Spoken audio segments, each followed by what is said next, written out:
This is not a drill. This is not a threat. This is not posturing.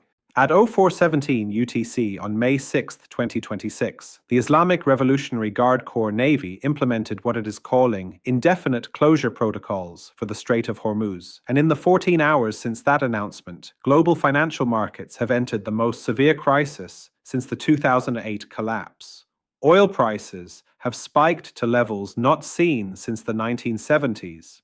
And the international order that has governed energy security for 8 decades is fracturing in real time. I am looking at emergency communications from the International Maritime Organization, crisis briefings from the International Energy Agency that were leaked within the past 2 hours, real-time market data showing cascading failures across commodity and equity exchanges, and operational reporting from ship captains currently trapped on both sides of the strait. What they collectively describe is not a temporary disruption that can be managed through diplomatic intervention or military force. What they describe is a structural break in the global energy system that will require months to resolve even under optimistic scenarios, and that has already triggered economic consequences that will reshape geopolitics for the next decade. In the next 22 minutes, I am going to walk you through exactly what Iran did at 0417 this morning, the specific mechanisms Iran is using to enforce closure, why military solutions are far more difficult than armchair strategists suggest, what the economic cascades are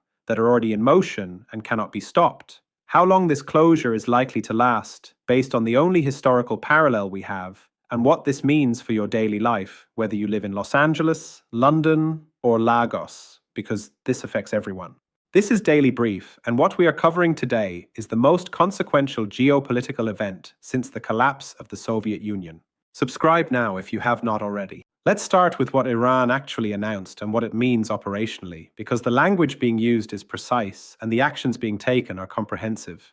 At 0417 UTC, Admiral Alireza Tangsiri, commander of the Islamic Revolutionary Guard Corps Navy, broadcast a message on all maritime emergency frequencies, including VHF Channel 16, satellite communication networks, and direct communications to vessels currently transiting the strait. The message stated, and I am quoting directly from the transcript that has been verified by multiple sources, including Reuters and the US Coast Guard, effective immediately, the Strait of Hormuz is closed to all commercial and military traffic. Any vessel attempting transit without explicit authorization from Iranian maritime authorities will be subject to interdiction, seizure, or defensive action. This measure is implemented under Article 51 of the United Nations Charter in response to acts of aggression against the Islamic Republic of Iran. The strait will remain closed until such acts of aggression cease and security guarantees are provided.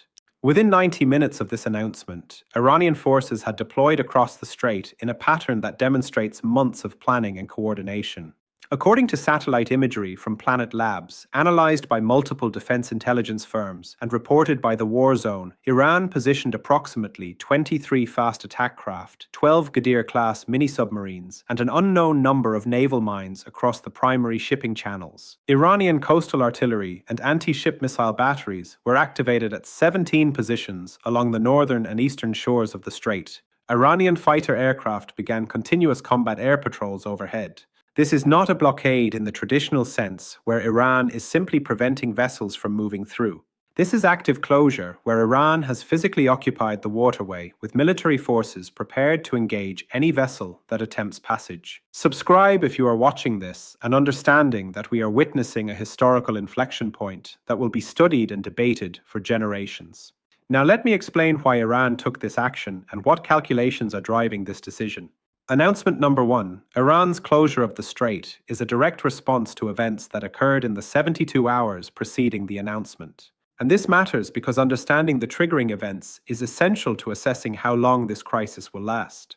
On May 3rd, Israeli fighter aircraft conducted strikes on Iranian Revolutionary Guard Corps facilities in western Iran, including a missile production plant near Kermanshah and a drone assembly facility near Hamadan. These strikes were more extensive than previous Israeli operations, hitting 11 separate targets and resulting in approximately 34 Iranian military personnel killed according to Iranian state media reports, confirmed by regional intelligence sources. Israel characterized the strikes as defensive, targeting capabilities that Iran intended to use against Israeli territory. Iran characterized them as unprovoked aggression. On May 4th, the United States conducted what it described as freedom of navigation operations in the Persian Gulf involving 3 guided missile destroyers and an amphibious assault ship. As I covered in a previous analysis, one of these destroyers, the USS Porter, engaged Iranian patrol boats with fire control radar and conducted helicopter operations in contested waters. Iran viewed this as coordination with the Israeli strikes and as preparation for broader American military action. On May 5th, President Trump held a press conference in which he stated that all options remain on the table regarding Iran's nuclear program and that the United States will not tolerate threats to our allies or to global energy security. He did not explicitly threaten military strikes on Iran, but Iranian leadership interpreted the statement as confirming American intent to conduct or support attacks on Iranian nuclear facilities. According to analysis published by the International Crisis Group, citing sources within Iran's Supreme National Security Council, these 3 events in rapid succession triggered a decision that had been prepared contingency for years. Iran's leadership concluded that the United States and Israel were coordinating a campaign that would escalate to strikes on Iran's nuclear program, and that Iran's best option was to preempt this escalation by creating a crisis so severe that it would force de-escalation negotiations on terms more favorable to Iran. Closing the Strait of Hormuz gives Iran enormous leverage. The global economy simply cannot function without the 21 million barrels of oil per day that transit Hormuz. Within days, prices will spike to levels that cause recessions in oil-importing nations. Within weeks, strategic petroleum reserves will begin to draw down. Within months, if the closure continues, fuel rationing becomes necessary in some countries. This gives Iran a coercive capability that even the threat of military strikes on its nuclear facilities cannot overcome because the costs to the United States and its allies of sustained strait closure exceed the costs of accepting an Iranian nuclear weapon. Think about the strategic logic here. Iran is saying, you can strike our nuclear facilities, but we can crash the global economy. Which is worse? From Iran's perspective, forcing this choice gives Tehran more negotiating leverage than any other action it could take. And critically, Iran has prepared for this moment economically and politically.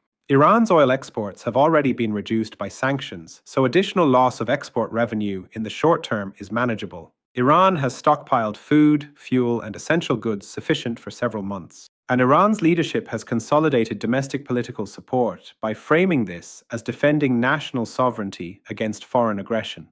Received. That is announcement number 1. Announcement number 2, the mechanisms Iran is using to enforce closure are more sophisticated and more difficult to counter than most people realize. And this is the reason military options to reopen the strait are far more complicated than just send the Navy to clear them out. Iranian naval mines are the first layer. According to US Navy assessments reported in multiple defense publications, Iran has deployed intelligent mines throughout the strait's shipping channels. These are not World War II-era contact mines that float on the surface. These are modern naval mines that sit on the seabed, detect vessels passing overhead using acoustic and magnetic sensors, and rise to detonate at optimal depth when a target is identified. Clearing these mines requires specialized mine countermeasures, vessels operating in contested waters, while under threat from Iranian anti-ship missiles and aircraft. The US Navy maintains mine warfare capabilities, but clearing a heavily mined waterway while under fire is one of the most dangerous naval operations possible, and historical experience suggests it takes weeks to months to accomplish even under favorable conditions. Iranian Ghadar-class submarines are the second layer. These are small, diesel-electric submarines designed specifically for shallow water ambush operations. They are difficult to detect using conventional sonar because their acoustic signature is minimal when running on electric propulsion, and the shallow, noisy environment of the strait makes sonar detection extremely challenging. Each Ghadir carries heavyweight torpedoes capable of sinking commercial tankers or damaging warships. American attack submarines are technologically superior, but in the confined, shallow waters of Hormuz, Iranian mini-subs operating from coastal bases with detailed knowledge of local bathymetry have tactical advantages that offset American technology. Iranian coastal anti-ship missiles are the third layer. Iran operates multiple types, including the Khalid Fars anti-ship ballistic missile, the Noor cruise missile derived from the Chinese C-802, and more recently, the Fatah hypersonic glide vehicle adapted for maritime strike. These systems are positioned in hardened sites along the coast, protected by air defenses, and capable of engaging ships at ranges exceeding 300 kilometers. Any vessel attempting to transit the strait, or any military force attempting to clear mines, comes under threat from these systems, and as I have analyzed previously, defending against hypersonic weapons with current technology is extremely difficult. Iranian air defenses are the fourth layer. Iran has deployed S-300 systems acquired from Russia, domestically produced Bavar 373 systems comparable to S-300, and numerous short-range systems creating overlapping defensive zones. American aircraft attempting to strike Iranian coastal positions or provide air cover for mine-clearing operations face credible threats that would result in losses. The U.S. Air Force can suppress these defenses, but it requires time, resources, and accepting casualties. Stay with me, because understanding these defensive layers is critical to assessing how long this crisis lasts. The United States could, over a period of several weeks, and at the cost of significant American and Allied casualties, neutralize these Iranian defenses, clear the mines, and reopen the strait to shipping. But during those weeks, oil prices remain at crisis levels, global economic damage accumulates, and political pressure for negotiated settlement becomes overwhelming. Iran's strategy does not require winning a military confrontation. It requires making the costs of military victory unacceptable relative to the alternative of diplomacy. And critically, Iran has communicated through diplomatic channels, according to reporting by The Guardian, based on sources in Tehran and multiple European capitals, that it is prepared to reopen the strait immediately in exchange for three commitments. First, the United States and Israel cease all military operations against Iranian territory and Iranian-affiliated forces. Second, the United States lifts sanctions on Iranian oil exports and releases frozen Iranian assets. Third, both sides enter negotiations on a comprehensive security framework for the Persian Gulf that recognizes Iranian security interests. These demands are significant. Accepting them would represent a major policy reversal for the Trump administration. But the alternative of sustained economic crisis may force acceptance regardless of political costs. Received. That is announcement number 2. Announcement number 3, and this is where the analysis becomes most concerning. The economic cascades that began 14 hours ago are already beyond anyone's ability to stop, and even if the strait reopens tomorrow, which it will not, the damage to global economic stability will take years to repair. Oil prices spiked from $87 per barrel at close of trading on May 5th to $162 per barrel at current quote as of 18th hack UTC on May 6th. This is an 86% increase in under 24 hours. Futures markets are indicating that if the strait remains closed for more than 48 hours, prices could reach $200 per barrel or higher. The International Energy Agency announced at 14:30 UTC that member nations are coordinating release of strategic petroleum reserves, but these reserves total approximately 1.5 billion barrels globally and can only offset lost Hormuz supply for 60 to 90 days at current consumption rates. Equity markets have collapsed. The S&P 500 fell 11% in the first hour of trading and triggered circuit breakers that halted trading for 15 minutes. When trading resumed, the index fell another 8% before stabilizing at down 4% for the day. European and Asian markets experienced similar declines. Approximately $2 trillion in market capitalization has been destroyed globally in the first day of this crisis. This is comparable to the first day of the 2008 financial crisis, and unlike 2008, there is no immediate monetary or fiscal policy response that can address the core problem, because the problem is physical shortage of oil, not financial market dysfunction. Transportation sectors are in immediate crisis. Airlines are announcing flight cancellations and route suspensions due to anticipated fuel shortages and price spikes. Freight companies are imposing emergency fuel surcharges. Shipping companies are refusing to accept bookings that would require travel through risk zones or that depend on predictable fuel costs. The entire just-in-time logistics system that global supply chains depend on is breaking down as fuel uncertainty makes long-distance transportation uneconomical.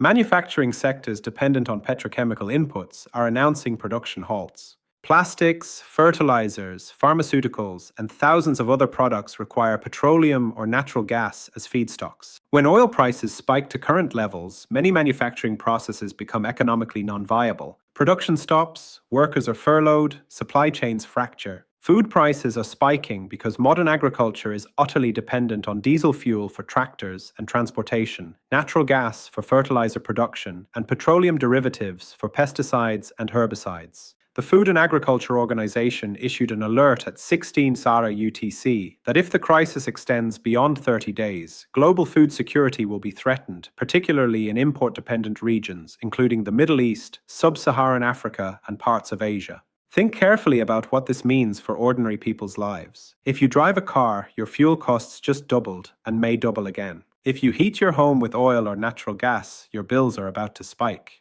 If you buy groceries, prices for everything from bread to vegetables to meat will increase 20 to 40% within weeks as transportation and input costs surge. If you have a job in aviation, hospitality, manufacturing, or dozens of other sectors, your employment security just decreased substantially. This is not abstract geopolitics. This is a threat to the standard of living of billions of people globally. Received.